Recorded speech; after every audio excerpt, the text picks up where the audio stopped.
Welcome to Tarot Talk, where you can learn the tarot cards, card by card, at your own pace. This series is not going to cover all the aspects of each card, as there's just simply too much to take in, but it will give you the basics to be able to read for yourself and for others. And when you're more comfortable with the tarot, just add more layers or depth, but only if you feel the need to. These videos are sent out monthly, and you can also sign up via my website tracyfance.com to get the written version to your email inbox so you can save them. I teach using the Rider-Waite deck, and the one in the video is the Radiant Rider-Waite, which is just an updated, more vibrant version. You can use this series with any deck though, so don't rush out and buy a new one. If you don't have any cards, you can buy this deck from the Psychic store on my website. Your cards should talk to you, so if you're really not bonding with your deck, you may need a different one. But see how you get on with this deck that I use, and if it flows and makes sense to you, then maybe this deck may suit you too. I teach in much the same way that I read, which is very intuitive. So if you already know the tarot a little bit, or even inside out, apologies if my interpretation is different to yours. It doesn't make you wrong, and it doesn't make me wrong. All readers read very differently, as you'll find with time, and learning the tarot is just an endless journey, as it will always evolve as you evolve. My card meanings now are different to when I started. The tarot is an ancient tool of divination, which anybody can learn to interpret. It's said to date back to the 1300s, if not before, but it's a little bit hazy. And it was used as a means of communication which only the initiated could understand. The tarot was sent underground during stormy historical times, since the church was persecuting tarot readers, and the law banned the use of the cards. Tarot is heavily based in astrology, symbology and numerology, but you don't need to be versed in all of those subjects to learn the tarot. If you want to, then that's absolutely fine. This series will show you how to make learning the tarot so much easier, and before long you'll be reading like a professional. The tarot deck is comprised of two halves. You have the major arcana, which just means big secrets, and the minor arcana, which means little secrets. We're going to start by working our way through the major arcana, and this is the part of the deck most of us are familiar with, as we've seen many of the cards in the movies. Forget what you've seen in the movies though, as it's mostly overblown and it's there to make the film more exciting and tense. The major arcana in the tarot is a journey, so each card represents a major event in our lives, like marriage, births, deaths, that kind of stuff. And the minor arcana is there to represent the smaller events in our lives, everyday things. Plus it fleshes out the major arcana, it's the nuts and bolts if you like. Let's start by working our way through the major arcana, which starts with the Fool.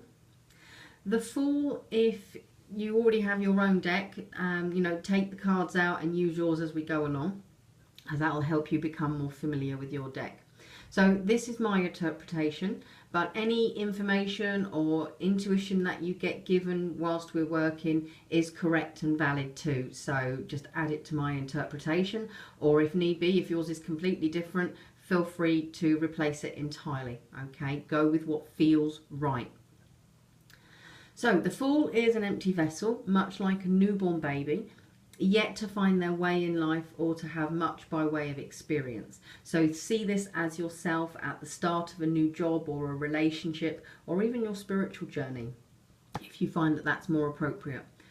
The Fool card shows a person walking along with their dog, seemingly unaware of the precipice which they are approaching.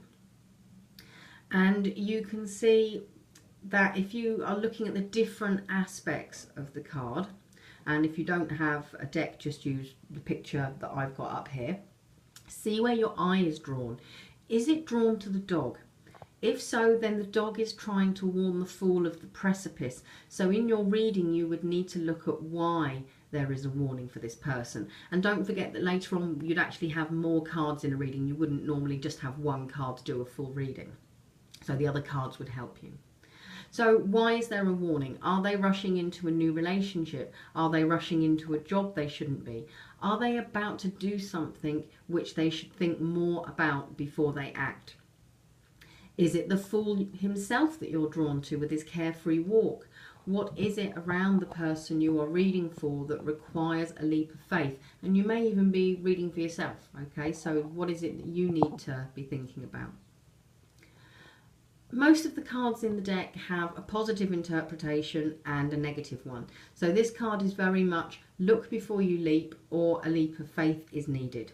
So what you need to do here is tune into how your body feels. Do you kind of feel a little bit uptight and worried, like, oh my goodness, you need to look before you leap? Or do you kind of feel a little bit like, hold my breath and go for it? Always listen to your intuition, and that goes for you and the person you are reading for. So if you intuitively feel something that you're not even getting from the card, that's fine. So the essence of the Fool is that, but use the artwork of the card to stimulate your intuition and let it speak to you. So look at that card and see what it makes you feel and know. I'd love any feedback, so do leave me some. And a good exercise here is to get yourself a notebook and take the cards in the order that they come in the deck.